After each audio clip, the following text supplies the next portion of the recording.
Early in my career, I was sent to Washington by a small group of radio stations that I worked with out west. I was what they call a one-man band. I had a camera and a tripod and a set of lights. And I would troll around the city of Washington interviewing members of Congress and federal officials, doing stories of interest to people in that part of the country. Soon after arriving at the Capitol, I met a guy named Charlie Gibson. He was the congressional correspondent for ABC News. He knew I was on my own, and every once in a while he would slip me a wire story so I'd be up to date on things that were of interest to my audience. 2 years later, I was hired as a producer at ABC, and Charlie was the first correspondent that I produced for. I quickly came to understand that the opportunity to learn from him was just as important as the chance to work with him. I paid close attention to his writing, the way he told stories, and the hours he put in to master his subjects before he did a report. Many times in the years after, when I was working on a story of my own, I would stop and think, what would Charlie do? Eventually, we went our separate ways. Charlie became the co-anchor of Good Morning America. I went to Denver as a field producer for ABC, then back to New York for Primetime Live, before leaving ABC altogether for 10 years to work at NBC. Charlie refers to those as my lost decade. In 2006, he became the anchor of World News. In December of 2007, I happened to be at the ABC News headquarters near Central Park and dropped by to wish Charlie a Merry Christmas and to catch up on things. We went for coffee, and out of the blue, he asked me if I would be interested in being his head writer at World News. I was so taken aback, I wasn't sure if he said he wanted me to be his head writer or his head waiter. Come on, he said, I promise we'll have fun. He kept that promise. The next 2 years marked the zenith of my journalistic career. Every night, I had the best seat in the house to watch the best broadcast on network news. Students, take note. You never know when opportunity will knock. People always ask me about Charlie, is he really that nice? Yes, he's really that nice. He is also a consummate professional. He cares about his craft, and he cares about his community, and he cares about his country. It is my distinct honor and privilege to present to you my friend, Charlie Gibson.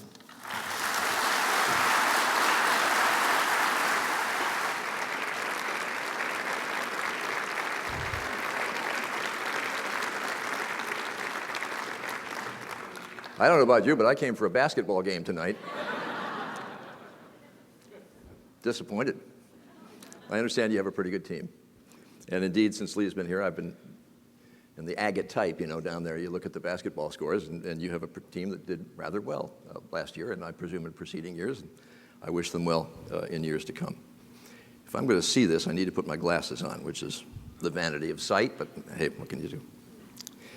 They say, when you're writing a speech, that the first sentence is always the hardest. There, that's out of the way. I am, there are 3 glasses of water down there, thank you. I'm delighted to be here for 3 reasons. Number one, this institution gave me a probably undeserved award a few years ago, and in doing so gave me the opportunity to learn about this university, for which I have come to have great respect. Number 2, because Lee Camlett is your Dean of Communications, one of the finest individuals with whom I had the good fortune to work in my 43 years in broadcasting. As my producer, he always told me where to be and when to be there. And he lived up to that responsibility. That's why I'm here at 7 o'clock tonight. As my writer on World News, he always also told me what to say. He has shirked that responsibility tonight, unfortunately for you. And the third reason I'm delighted to be here, well, so that we don't forget Rick Perry and his miserable campaign for president. As a tribute to him, I can't remember reason number 3.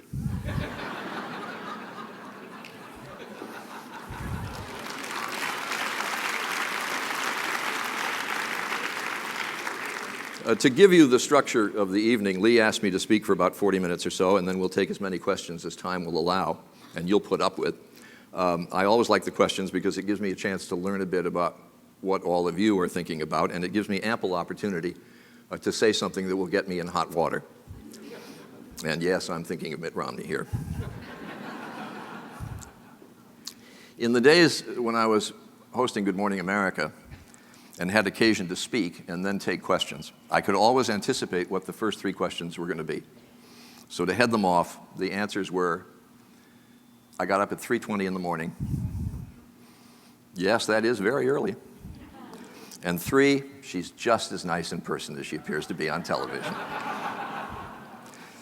Now, for someone from a television background, I can tell you that talking for 40 minutes nonstop is a daunting task. And I've always thought listening to someone for more than an hour is a daunting task as well. 2 hours of Good Morning America, basically, I will tell you when you're hosting the program, 2 hours of Good Morning America is an exercise in bladder control. And it probably will be the same for an audience like you. In those 43 years at ABC News, I seldom wrote anything longer than 1:40. That's basically what we had for a report on the evening news. 2 minutes tops, and for radio, it was 30 seconds. 30 seconds. That led to a requirement for brevity that really became ingrained. Even the most complicated of stories had to be boiled down to their essence to fit into those time constraints. And for all of you who watch television news, and I hope there are some of you who are left doing that, you know the need for brevity like that can change the whole meaning of an important story sometimes. David Brinkley was a pioneer in television, and he used to say that if television news had been around in the day of Moses, an anchor might have come on the air and led his broadcast thusly. Good evening. A prophet by the name of Moses today descended from Mount Sinai carrying 2 stone tablets. And inscribed on those tablets are 10 commandments, 10 rules handed down to Moses by God. They are 10 rules to which God wants all men to adhere as they live their lives. Here with our report on the most important 2.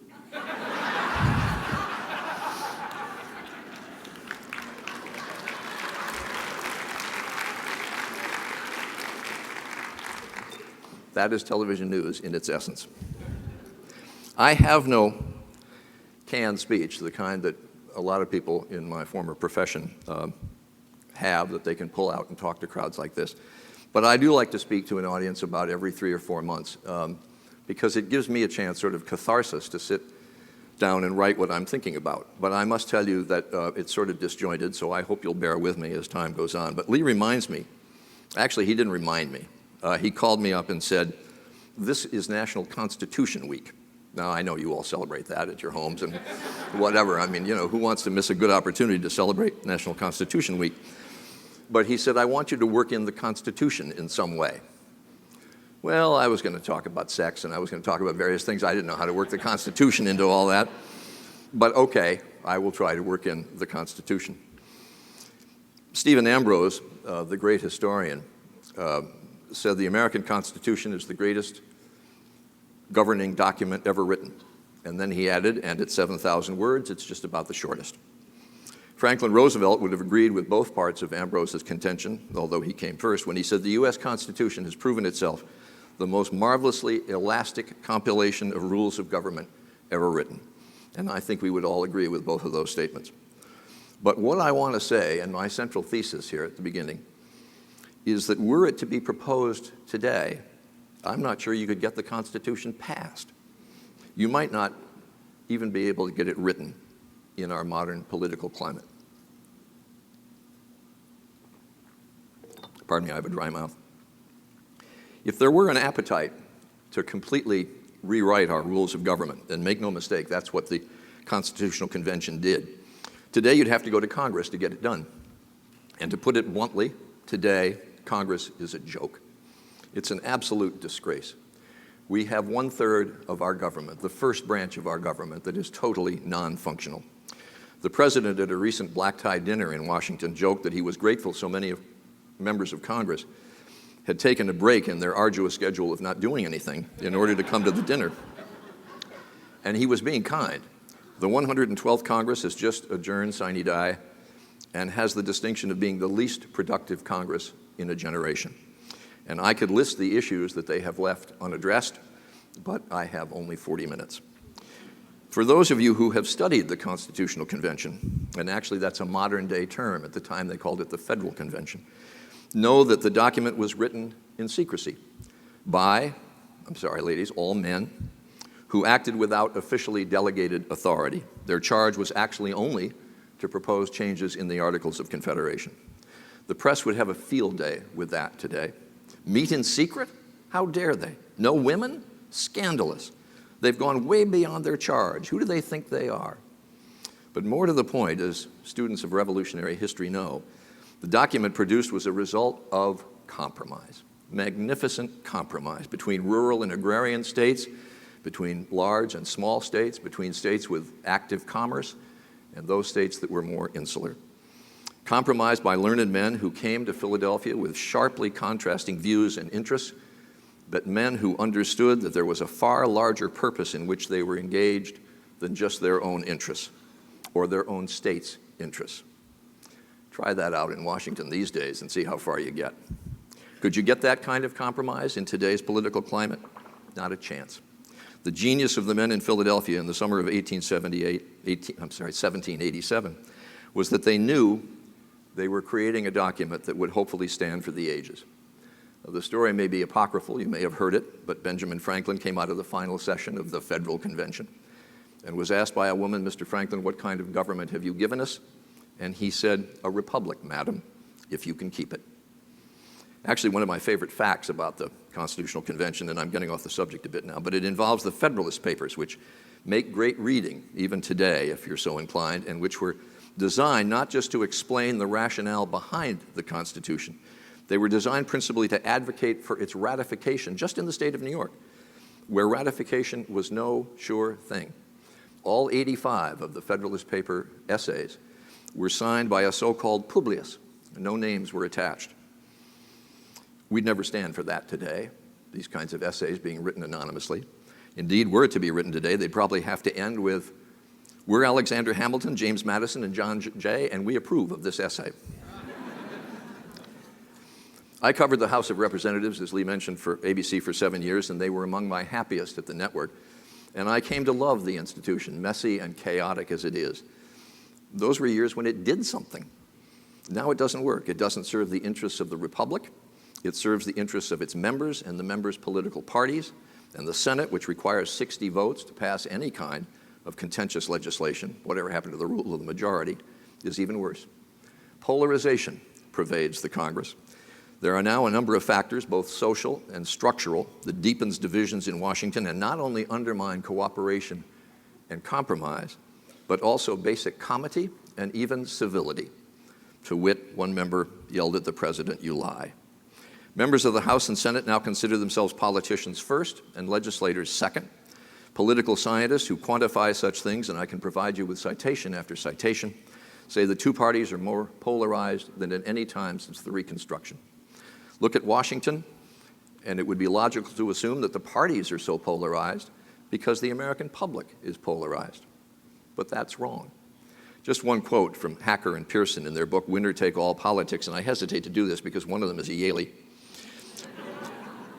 But they wrote, "The ideological polarization of the electorate as a whole, the degree of disagreement on left-right issues overall is modest and has changed little over time. Polarization primarily reflects not the growing polarization of voters, but the declining responsiveness of American politicians to the electoral middle." I spent a semester at Harvard not long ago, and I studied this because it worries me so. I interviewed a number of people in Washington on the subject. A typical quote, Evan Bayh, a two-term senator from Indiana who retired out of frustration after 12 years in the Senate, and he said, "Moderation and independence are punished rather than rewarded at a time when I think most of the voters are looking for just those two qualities." Examples are all over the recent newspapers, and let me start by admitting in this little section here that I'm going to be harder on Republicans here than I am on Democrats, although the current climate of polarization has demonstrable roots in both parties. But it's just that currently Republicans have taken obstructionism to a new level where it's almost an art form. There's the now famous quote from Mitch McConnell of Kentucky, the minority leader in the Senate. He said it was the number one priority of Republicans to make sure that Barack Obama was a one-term president. That's more important than legislating, which, with all due respect, is what the senator from Kentucky was elected to do. In October of last year, the congressional approval rating was down to 9%. That's the lowest in history. My question, who the hell are that 9%? What world are they living in? 2 Pennsylvania Republican House members were defeated in their primaries because they weren't conservative enough. Their crime? They voted for the debt ceiling bill, which, if it hadn't passed, eventually was going to ruin the credit rating of the United States. Richard Lugar, a solidly conservative senator from Indiana, after 6 terms in the Senate, lost his primary in a landslide because he wasn't conservative enough and occasionally had an independent streak. Establishment candidates lost Republican Senate primaries in Texas and Missouri because they were thought to be too moderate. And then the winner in Missouri, who from all accounts is a complete twit, talked of legitimate rape and contended that in cases of rape, a woman can just shut down her reproductive organs and not get pregnant. That race was considered to be a sure win for the Republicans. Now the race is thought to be in the Democratic column, and you wonder why even anybody would think to vote for that Republican candidate. So why is polarization so bad?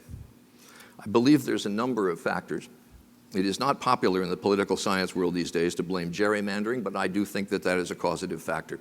The political party and the majority in state legislatures, in most instances, controls the redistricting of congressional districts after each decennial census. Political scientists and reporters who watch the Congress will tell you that about 380 seats out of the 435 are generally safe for one party or the other because of the way they've been redistricted, leaving only about 55 seats to be truly competitive. So the party primary in most of those districts determines who will represent it. And there's no incentive in those districts to move to the philosophical center, since a member's most serious challenge is likely to come from someone in his own party and represents that party's more uncompromising base. So how to get elected in a heavily Democratic district? You run more to the left. And how to get elected in a Republican district? You run more to the right. And there is little incentive to be a centrist. Voter turnout in congressional primaries, even presidential primaries, is historically low, leaving extreme partisans as the ones most likely to vote. And my former profession has played a part in the development of all this, with channels espousing a distinct point of view that enables an audience to hear only news that reinforces their already developed political preferences and makes them even stronger partisans. And to my mind, the most understudied cause is the fact that very few members of either congressional body live in Washington anymore. They don't socialize, and that may sound simple, maybe too simple on its face, but it has a profound effect. Members don't see their political opponents on the sidelines of their kids' soccer games, socialize over dinner with someone, and it becomes a lot harder to vilify him or her in a debate. Now, you'll think I'm making this up, but I'm not. A graduate student at Harvard did a study and wrote a master's thesis that found a slightly greater correlation of votes between Republicans and Democrats in the House who had offices near one another in one of the 3 House office buildings. Were they dropping into each other's offices to form friendships and socialize and shoot the bull? No. There was scant evidence of that. But when called to vote, they rode the same elevators together, and they walked across the street in tandem to cast their votes. Just that tiny window of togetherness had an ameliorating effect on their partisanship. Was it a major effect? No, but it was statistically significant. Members don't have time to socialize. Now they come to Washington late Tuesday afternoon most weeks. It's typical that no votes will be scheduled in either body of the Congress before 6:30 p.m. on Tuesday, and they leave after the session on Thursday. That's a whole 2-day work week. Knock yourself out, Congressman. And I'll give you some typical quotes on this subject of socialization. A 20-year employee on the Hill who worked for a moderate Republican back in the day when there were such things, he said the lack of socialization is probably more responsible for the polarization of Congress than any other influence, even ideology. Former Democratic Senate Majority Leader Tom Daschle, it has a lot more to do with chemistry than issues. If we don't have chemistry, which only comes from a lot of interactive experience, it's just not going to happen. And John McCain, Republican senator from Arizona, I go back to Arizona literally every weekend. I have to raise money. As soon as I can get out of this place on a Thursday night, I am out of here. Barry Goldwater loved Arizona more than anyone else. but he would go for months without returning to the state. The lifestyle change simply does not lend itself to camaraderie. How to fix it? Can it be fixed? I have some ideas, but in the interest of time, I won't go over them. But if I could plant a question for later and you ask me what my ideas are, I'd be happy to tell you. Indeed, I have it right here on a sheet of paper. But I will say that even if all my ideas were adopted, and Congress would be so smart to do that, they wouldn't fix the problem by themselves. Right now, the critical part of our government, the first branch of government, as I said, simply does not work, and a whole host of our national problems go unaddressed. And believe me, you're going to see that in spades after this election. The debt ceiling will have to be raised again. Will Republicans take the government to the brink of insolvency again? Will we fall off the fiscal cliff that people talk about? Will the Bush tax cuts be extended for all, or perhaps just for those under $250,000? Will we get real deficit reduction? If it's needed, can another stimulus be passed?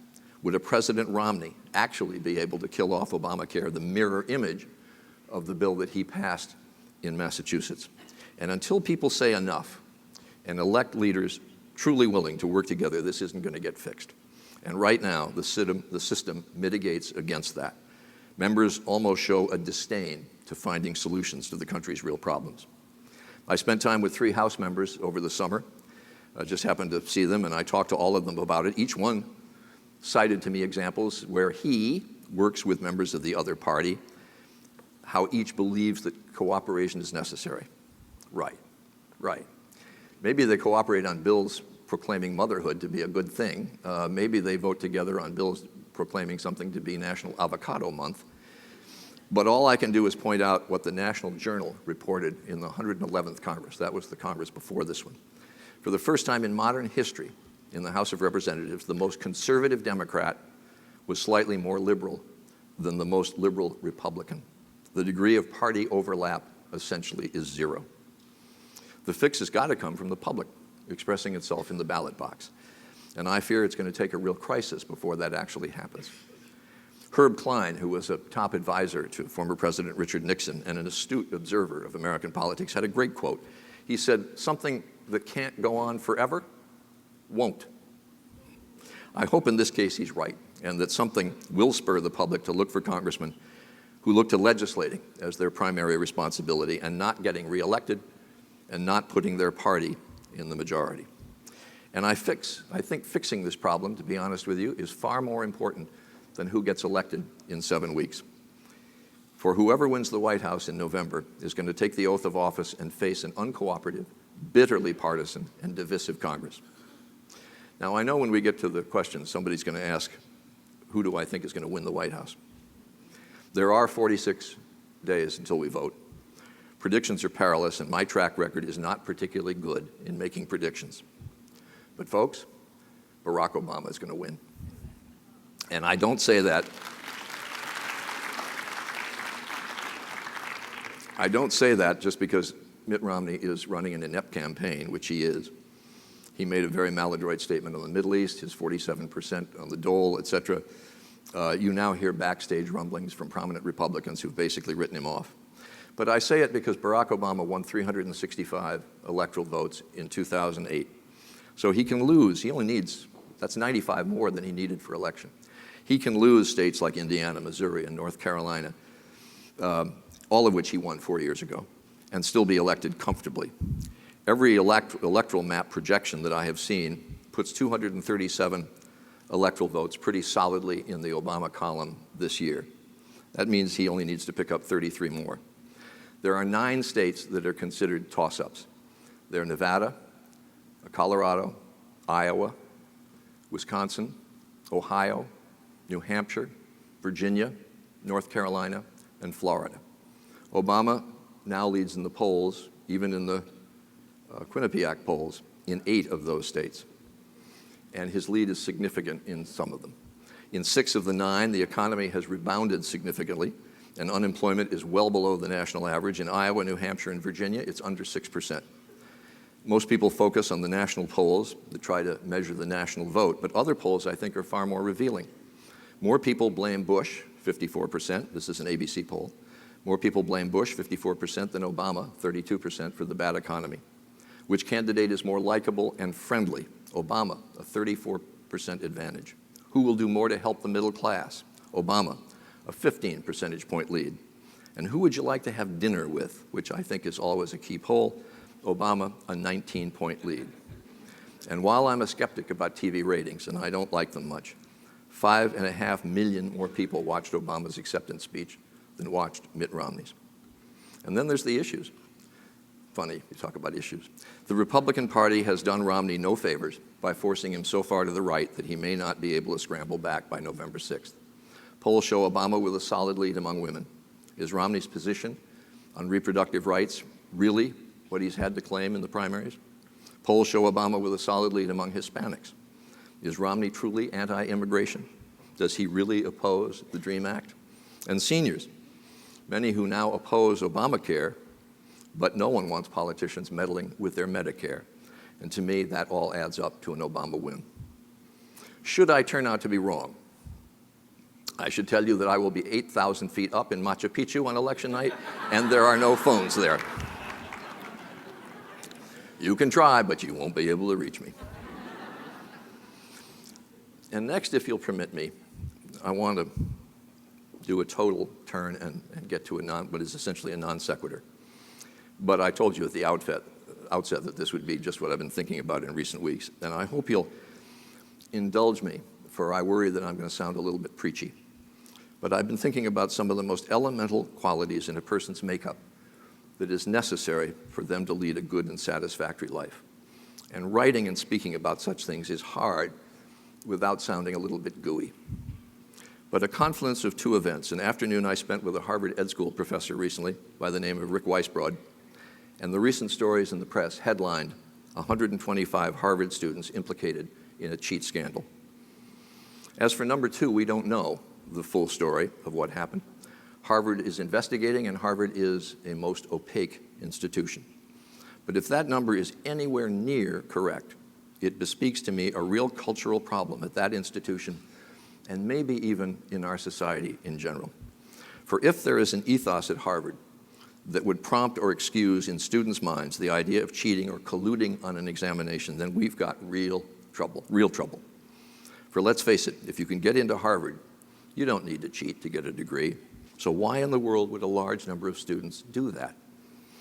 As for Rick Weisbrod, he approached me to enlist ideas regarding a new research project that he's doing with foundation support.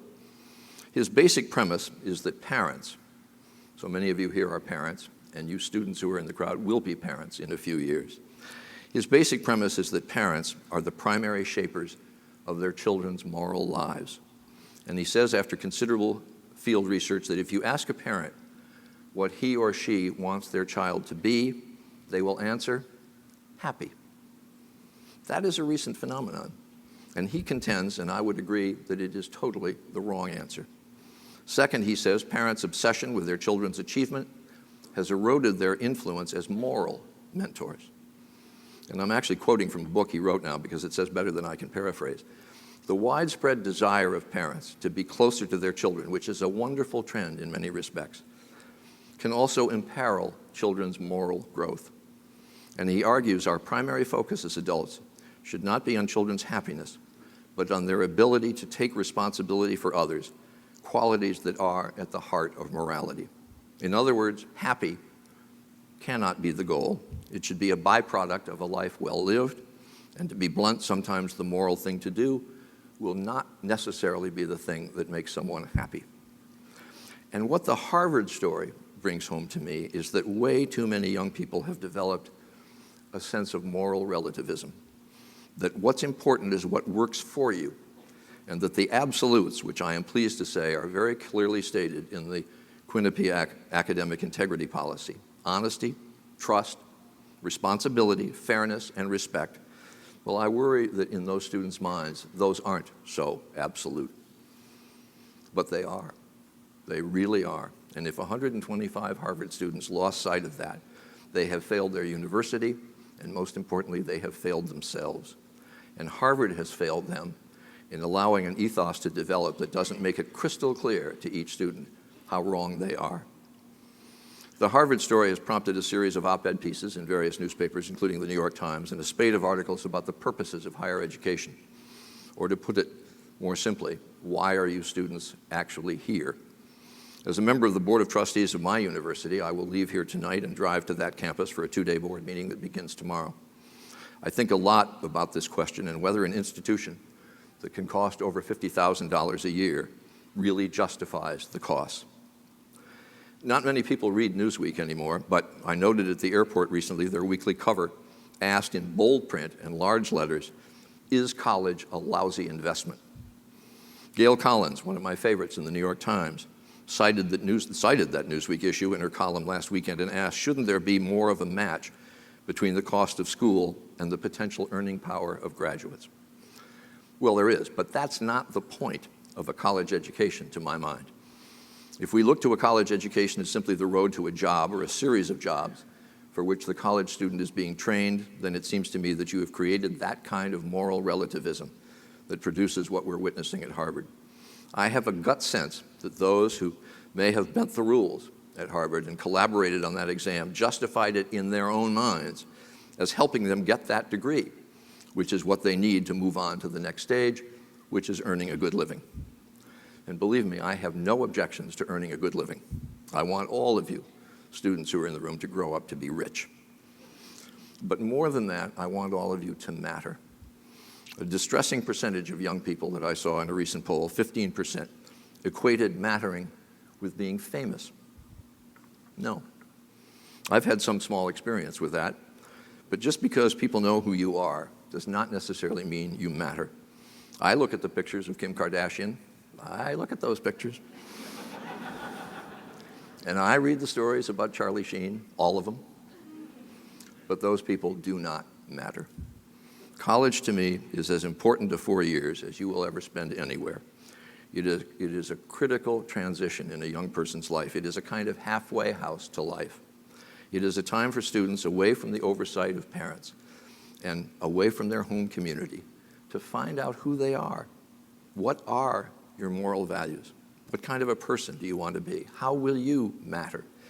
And it's a time to fine-tune the most important skills that you will need throughout your life. The ability to write, to think analytically, the ability to write, to form an argument, the ability to write, and to defend that argument. That, in essence, is how you become an educated man or woman in the truest sense of the word. One of my favorite theologians is Father Guido Sarducci, who was a regular on Saturday Night Live in the early days. And he once said he could take someone who did not go to college, and for a fee, he would give that person a 15-minute lecture that would contain everything a real college graduate would remember from his classes 10 years after he graduated. Spanish, que pasa. Accounting, lifo fifo. History, the rise of the middle class. English, Dickens wrote for serialization. For an extra 10 minutes and a slightly larger fee, Father Sarducci said he'd throw in law school.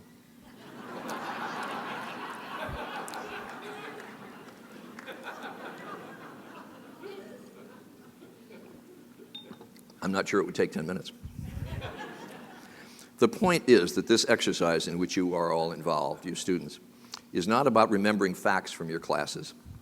It is that you are acquiring a lifelong habit of learning and spending the 4 years with classmates and professors, establishing in your own mind a code of ethics that will govern your life. One of the most important passages I ever read came in a book by Fred Friendly, in whose name you honored me with that award a few years ago. Fred was one of the great producers in television news, and the book was called Due to Circumstances Beyond Our Control. I remember almost nothing from the book. But the frontispiece, which came before the book's title page, I will never forget. It said, "I'd know, that's who'd know." And that speaks to journalists, or should, to be sure, but it speaks to everyone. Cut corners, take the easy way, do just what might make you happy, and the only person you're really cheating is yourself. Case in point. Maybe the most disturbing broadcast I ever did at ABC was an hour for prime time on the subject of student cheating. Students at very reputable institutions, colleges and secondary schools, told us it was epidemic, that not to cheat was to put yourself at a disadvantage vis-a-vis other students. A high school student anxious to get an appointment to the military academy at West Point told me he wasn't smart enough to get in on his own, so he had to cheat. and that to get the appointment would make the rest of his life secure. We found a student at a university a couple of hundred miles from here who wrote papers for students at other universities who contracted with him on the internet. And the guy was amazing. He would ask you if you were a B student, and if you were, he would say in all likelihood he was going to be able to write you a B paper. An A student, an A paper. Less chance of raising suspicions that way, he said. And he preferred writing for boys, since girls would complain more vociferously if they didn't get the promised grade. And in his logic, as he explained it, he was doing no wrong. He believed, performing a service that benefited everyone. The university got the students tuition when that student might otherwise flunk out or drop out. Parents won because it justified what they were paying their tuition. Their child graduated. They got to go to the graduation ceremony, take that picture of the kid in the robe, and they were happy. And the student won because he or she could get the degree and could move on to the next stage of life with the leg up.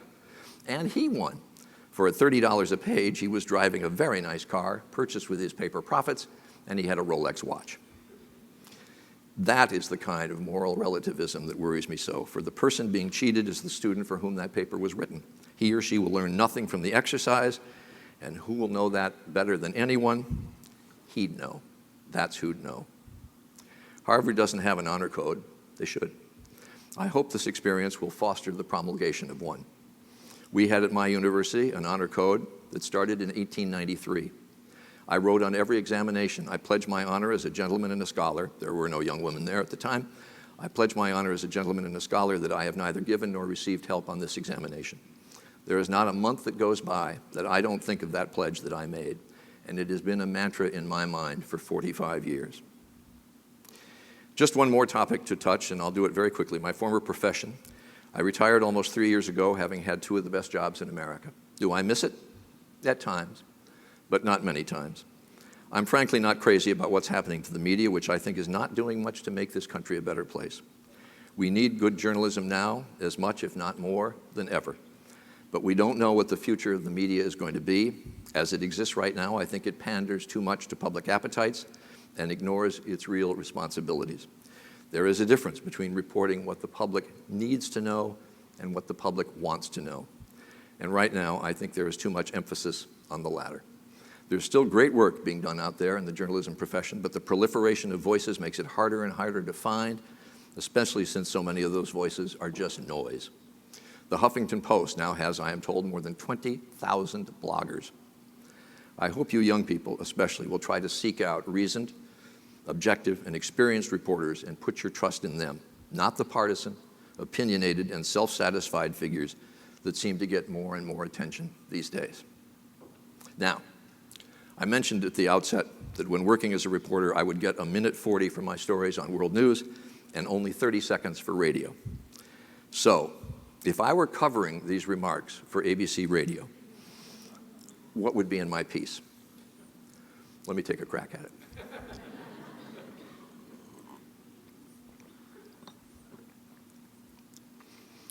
A washed-up former anchorman told a Quinnipiac University audience that he thinks Barack Obama has the presidential election wrapped up, but he said what happens in congressional elections this year and in future years is, in his opinion, more important, since Congress is now virtually non-functional.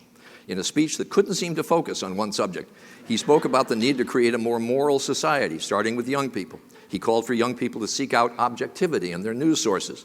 The latter sounded to the audience more like a commercial. But what's an anchorman without commercials? Charles Gibson, formerly of ABC News, Hamden, Connecticut.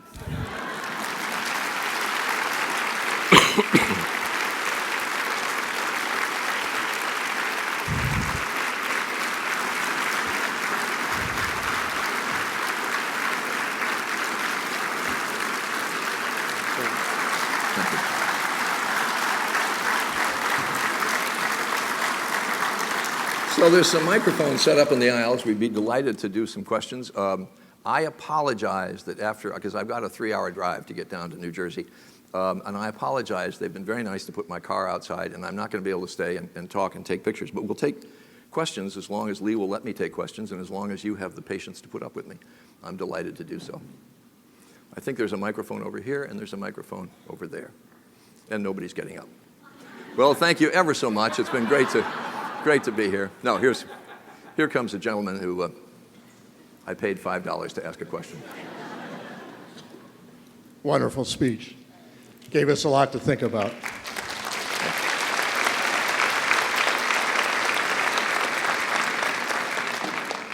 You gave us an extensive review of the congressional paralysis. Give us, in more depth, a review of television news today. I want my $5 back. I'm not crazy about it, but it is a natural trend that the business pressures are greater and greater because of the proliferation of voices. Ad rates are dependent upon commercials, are dependent upon ratings, and therefore there's a fierce competition for ratings. But just like newspapers, television news organizations are having to cut back. When I started at ABC News, it was roughly a $650 million a year operation. It's now about $450 million. That has real costs in coverage and what you can do. And yet the amount of programming that we're doing is greater and greater all the time. There are efficiencies that you can make. There are ways to save money, but essentially what you have to do is get a better audience, a higher rating, in order to justify higher ad rates. And that is driving, as I say, this trend toward news that people want to know. As I said earlier today to a group of faculty, I'm very sorry that some woman or some man, I don't know who it was, from a half a mile away took pictures of Kate Middleton without the top of her bikini on. I'm sorry that that happened. It's a good 30-second story, maybe on the news. There are networks that have done it now for 5 and 6 nights in a row. I'm sorry, it's not news. It may be what interests people, but it's not news. And that's just one sign of the excess that bothers me. And there are subjects that are too expensive to cover. We're very good at covering the violence in the Middle East, but have I seen any long-term stories of whether Jordan can be imperiled, whether Bahrain will rise again in protest? Should we be doing pieces on what the long-term prospects really are for Egypt? What is the Muslim Brotherhood, and how beholden are they to what are they about? What is this new president in Egypt about? We're all focused on whether or not the Benghazi attack was a result of terrorists. I don't care. I'm sure it was. I mean, I think that's sort of evident on its face. But what is it that's bringing this about? And isn't there a real misunderstanding of what free speech is about, because people in these societies haven't had it, and they don't know what it is. Although I thought Tom Friedman wrote a great column about this on Sunday. It's harder to cover those things. And I was telling the story today of, we used to do a webcast at ABC, and I used to love to do it at 3 o'clock in the afternoon because I got to debrief reporters and get a sense of what they were going to do for the evening news that night and what slant their piece was going to take. And we had a deal with I told this to the faculty, we had a deal with Google, and every day we would get from Google what the fastest rising searches were. Not the things most searched for, because you don't want to know what the most searched for things are. Or you probably do, but I'm not going to get into it. But the fastest rising searches. And one day we had a rising search that was 10 times greater than any other rising search we'd seen before. It was the death of Anna Nicole Smith. So that's what people are interested in. And Lee was part of it. We had a very animated discussion in the editorial meeting that afternoon. We would meet every day at 4 o'clock and decide what was going to get into the show and what wasn't. We had a very animated discussion about it. And then the president of the news division came down. And he said, he had this sort of stricken look on his face. He said, "Did you know that Anna Nicole Smith just died?" And I thought, oh, hell, we're going to do a piece on Anna Nicole Smith.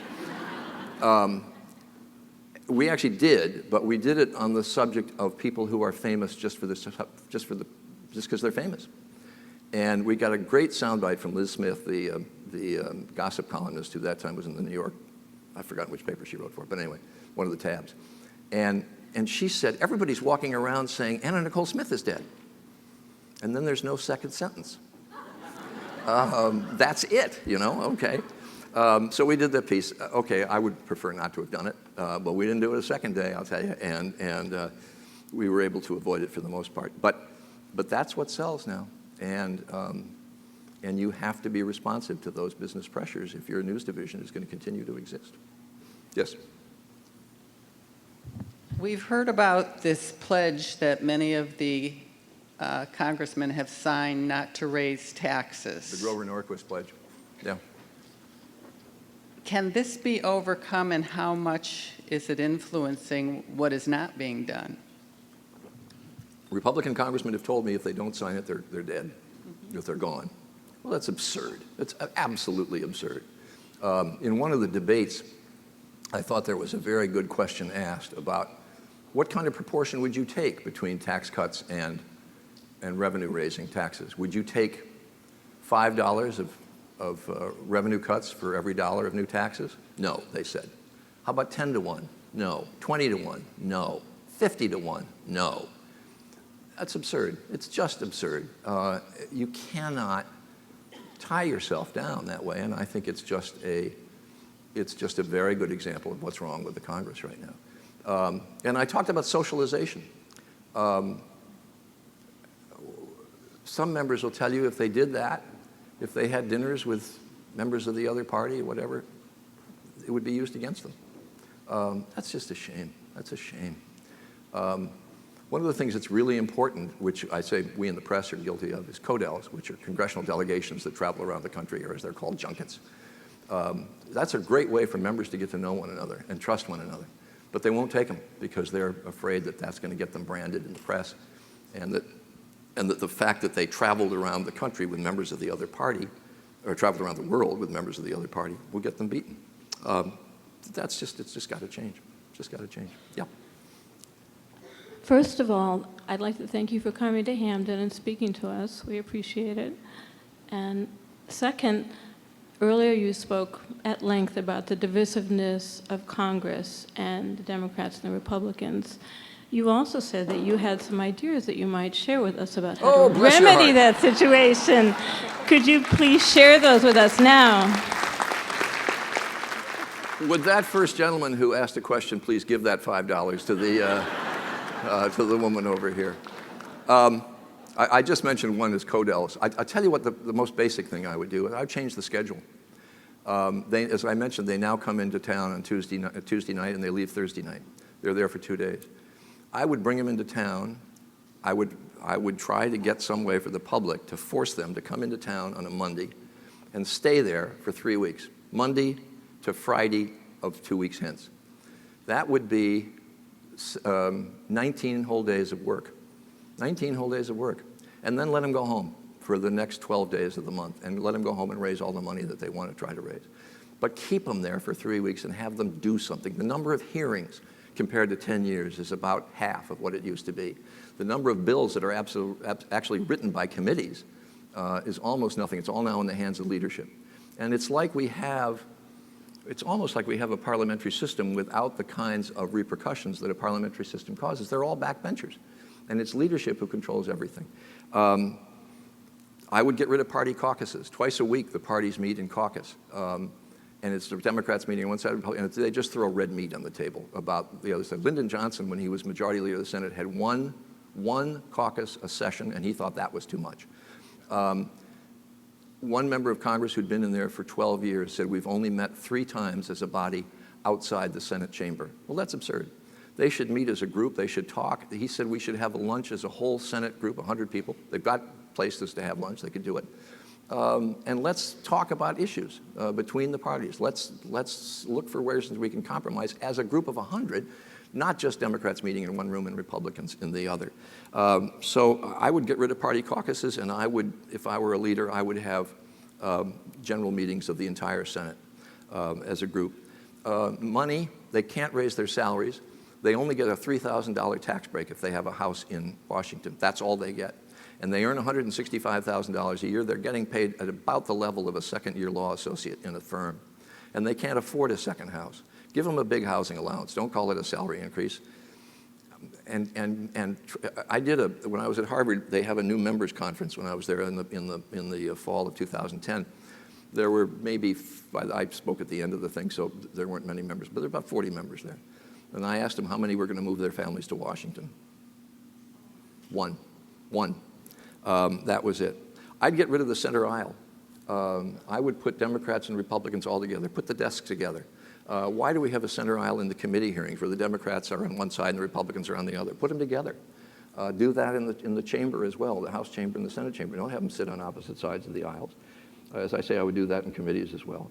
And as I say, I would have more codels, let them travel together, urge them to travel together, and take that up as an issue. But all of that, while it would increase socialization, it's not going to get rid of the problem, I don't think, as it exists now. Yeah. Hey, thanks a lot for coming tonight. I thought your speech was great. My big question. Well, that was a good comment. Thank you very much. Let's go over to this side. Sorry. My main question for you is, you were saying how you missed the days where there were more moderates in Congress, more centrists. Everyone who's paying attention seems to think that a lot of things are wrong with the country nowadays. The left wants universal health care, and the Christian right wants prayer back in schools. Are there problems that are too big today that moderates can't solve it? No. And I use the Constitutional Convention as an example. If you have members of good spirit who are willing to approach issues in the spirit of compromise, you can get them taken care of. You can argue that abortion, for instance, is an intractable issue where there really aren't any means of compromise. And I met a woman who, in Buffalo, New York, has put together groups who are on both sides of that issue, and they've come to an amazing areas of agreement that they never thought they would reach. Now, that doesn't have great political implications, but if you have a spirit of compromise, you can compromise major issues, and I think will. Yeah. Hi, thanks for coming. Let me just say I've been a fan of you and Peter Jennings since I was about this big. But No, Peter was tall. yeah. But earlier you mentioned the price of college for a second. You said about $50,000 a year at Harvard. My question is, with college being that expensive and a lot of people having trouble finding jobs afterwards, how much of a toll do you think that, I mean, these kids are pretty much coming out of college with mortgage payments. It's a huge amount. How much do you think that has an impact on the housing market? Because they can't go out and buy a house now. No, they can't. But you couldn't buy a house when you came out of college years ago, even with a good job. I mean, it takes a while to get to that point. I had a two-bedroom apartment for $127 in Lynchburg, Virginia, rent. Couldn't do that these days, but I could no more afford a house than fly to the moon. No, I don't think that's contributory. There are studies that indicate that you will more than recoup college expenses within X number of years after you graduate. Now, those studies were mostly done before the bad market hit, but the college education is worth it. It is worth the money that you spend. And people who cannot afford college educations these days get a great deal of help, as you mentioned. I think there should be greater transparency in terms of the loans that are made, and people need to know exactly what they're going to have to repay before they get those loans. And that may, President Leahy and I were talking about this earlier, that may drive people to more public institutions as opposed to private. President Leahy was talking to me, and I know the numbers. Private four-year institutions in this country educate, 18% and state institutions, four-year institutions educate 82%. And the kind of cost may drive people more and more to public education. But there's a place for both, and it's an investment well worth the money. Just worth the money, not in terms of a job, but in terms of what it does for individuals as human beings. Yeah. Hi. I saw an interview in which you said you... Which I said? Mm-hmm. I disavow everything. That during your previous career you weren't a registered voter, or you didn't vote. Mm-hmm. So... I don't vote. So are you registered now? I stopped voting after 1976. When I covered a presidential candidate and I began to care whether he won or lost. I won't tell you who the candidate is, but he lost. I came to identify with Jerry Ford and his family, and I was saddened on election night. And I thought, you can't do that. You can't get there. And then I heard Leonard Downey, who was the senior editor at the Washington Post, give a lecture that he urged his reporters at the Washington Post not to vote. And so I stopped. I'm going to go back and re-register, and I will vote in this election this year. The fact that I didn't vote for all those years is heresy to my children. And they give me holy hell about it. You don't need to applaud my children. I have 2 little ingrates for children. Anyway. But it helped. Even subconsciously, I try to avoid wanting one or the other candidates to win. Having said that, because I notice you're an African American, I will never have another election like 2008. And I carry no water for Barack Obama. I carry no water for John McCain. I'm a friend of John McCain's. I think he would have made a fine president. He's a fine man. But one of the things that caused me to retire is I began to sense John McCain was always running for second place. And we were either going to elect a woman or a black man president of the United States. I never thought I would see that in my lifetime. I never thought I would see it. And as I say, I carry no water for him, but somebody said to me as I was walking into the studio that night, what's your call going to be? Because we knew Obama was going to win. And our policy is that that we don't call an election until you guys actually got 270 electoral votes. And we knew that would come with California, Oregon, and Washington when they closed. So it would be 11 o'clock at night. And I hadn't thought, I said, what do you mean, what's your call going to be? And he said, well, like Al Michaels, you know, can you believe in miracles when the United States hockey team beat Russia in 1980? And I hadn't thought about it, stupid me. And I didn't have much chance to think about it at the time. But when he got over the top at 270, and you saw those crowds and the spontaneous love that existed in those crowds and how much it meant to people, I said, I had to do some quick math, I forgot. I said 232 years ago, you know, our founding fathers signed a document, not the Constitution, that said all men are created equal. And we have not done our best to live up to that in our society. But on that night, haven't we taken a big step in that direction? And I was really emotional. And people were crying all around the studio, even people that I know didn't particularly care about Barack Obama. And I thought, I'll never have another election like this. I'll never see something. And so maybe it's time to go away. Yeah. One thing I was hoping this evening is that you would speak your mind, and you seem to be doing that, so I appreciate that. But wanted to know... To the extent I have one, but that's all right. In terms of, you mentioned or made reference to the fact that different news stations, I guess, different news take a partisan view as well, where they represent more one party than the other. How, when the news people get together, have you seen a change in how they relate to each other, these different factions? No, not really. But your question goes to the earlier question about influence of ratings and that kind of thing. Fox News, with its business model, made more money in profits last year than ABC, CBS, NBC, CNN, and MSNBC combined. The business model works. And so you'll see more of it. Their audience, tiny compared to the major networks, although Bill O'Reilly gets about 25% of what the audience of an evening newscast is. I think that's about right. But people watch that who are of like political mind, and it does very well. So do we sit around? We basically sit around and say, weren't the old days great? But, you know, old farts in every business do that. So we're not unlike other people in other professions in that way. But it's disturbing, but it's not going to change. And as long as there are profits like that to be made. So it's just a fact of life. And but I've said to some place earlier when I talked today, David Brinkley used to say there's no such thing as objectivity, there's just lesser degrees of subjectivity. Maybe I said it earlier tonight in this room. But it's true, and you just have to strive for the objectivity that if that's what you believe in. If a network As I said to a group of students today, if a network has to tell you that they're fair and balanced, they probably aren't. Yeah. Hi, Mr. Gibson. Thank you for coming here tonight. Now, my question is regards to fact checkers.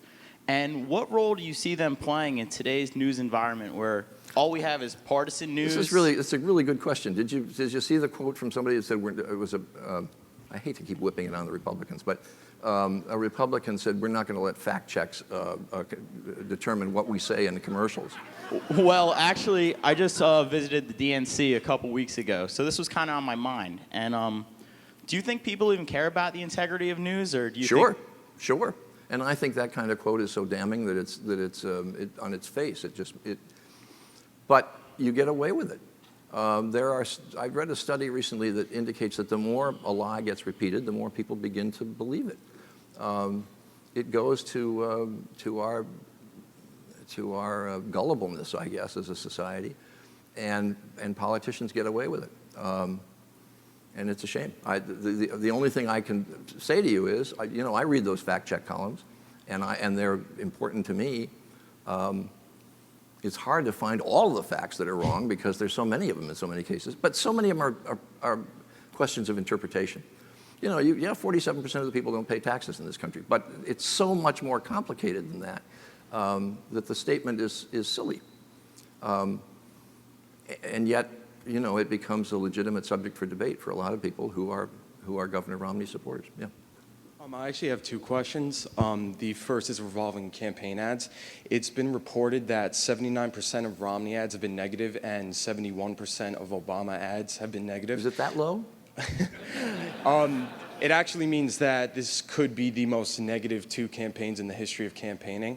Do you think it's possible for it to go back towards a more positive nature, or do you think in the future we could say 100% negative ads? And the second question is, only if you've seen it, what do you think of Aaron Sorkin's interpretation of the newsroom? And then I would also ask, honestly, I haven't seen it because I'm too cheap to buy HBO.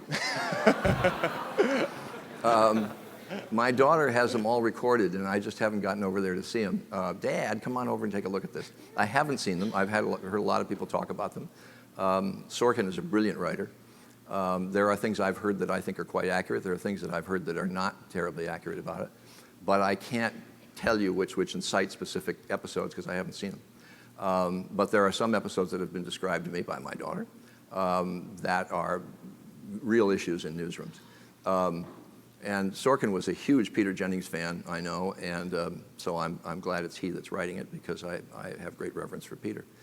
On the earlier question about negative advertising, it works. It just works. I'm sorry, it works.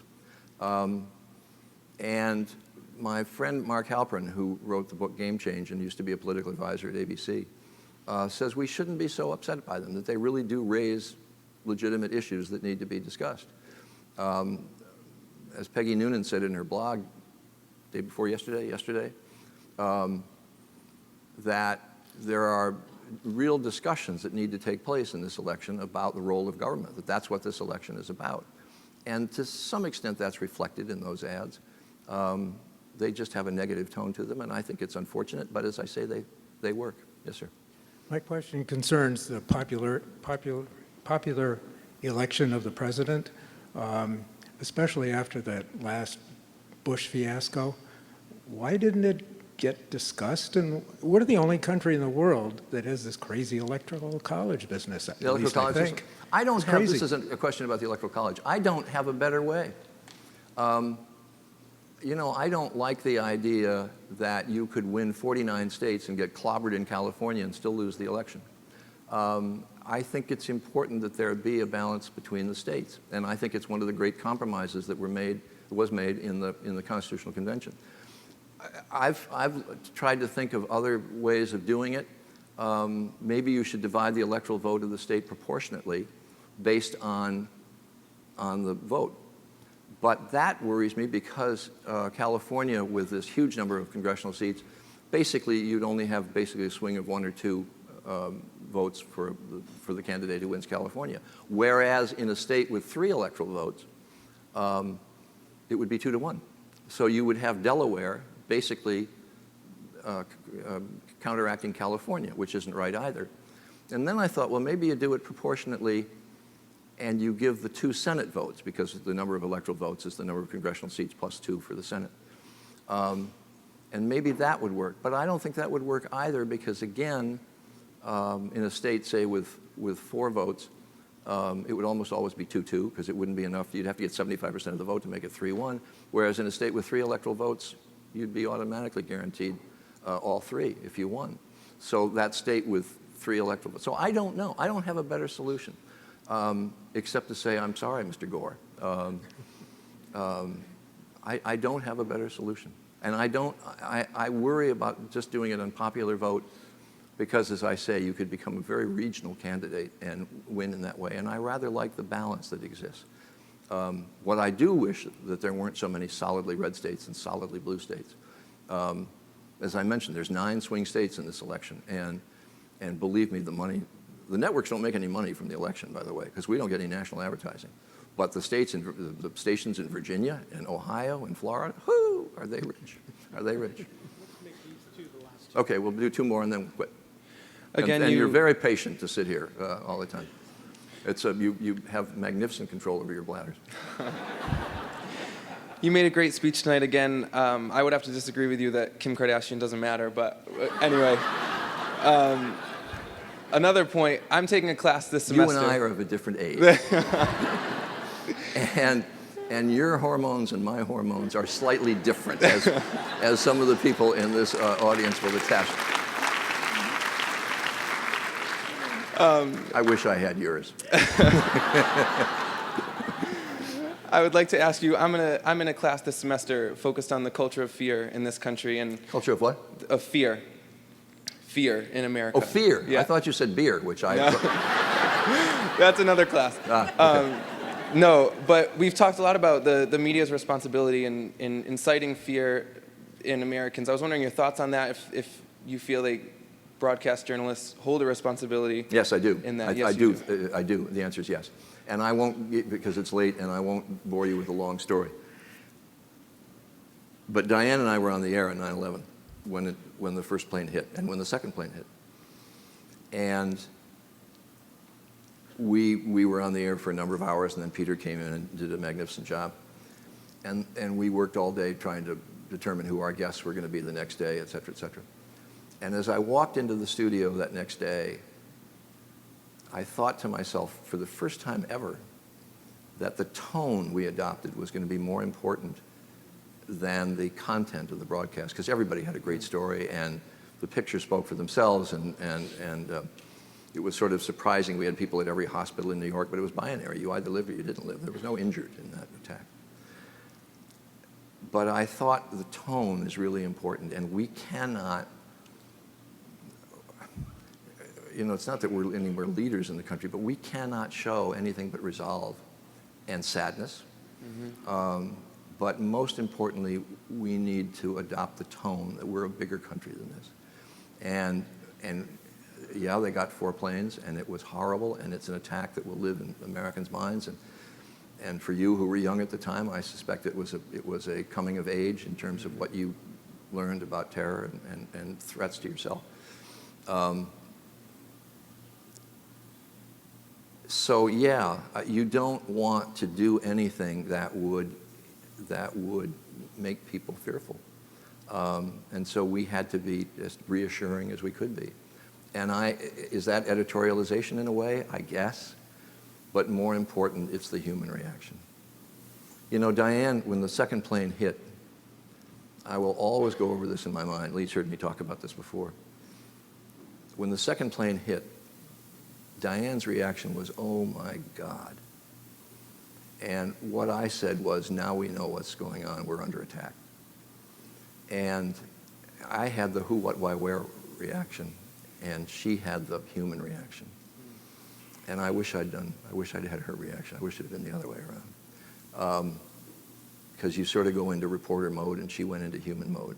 And you need to acknowledge the fact that we're humans, and you need to try to dispel fears in people. So yeah, I think it's a really interesting subject for a class. I commend you for taking it, and I think it's a real interesting exercise in human psychology. Well, thank you very much. Yes, ma'am, you in the Quinnipiac shirt. Hello. Amazing that you'd see one of those here. I know, definitely. My question is, how do you feel about the role that religion plays in politics today, and do you feel that the importance of religion is going to continue to be important within the future elections? Sure. We're a very, well, you know, we have separation of church and state in this country, and that's a very important thing. But you have to acknowledge, I think, that we are a country of deep beliefs and great faith. I don't like to see religion used as a, when we get into something like the Terry Schiavo case, for instance, that's a real human dilemma. And I don't want people's positions to be based on what their religion is. I want it to be based on science.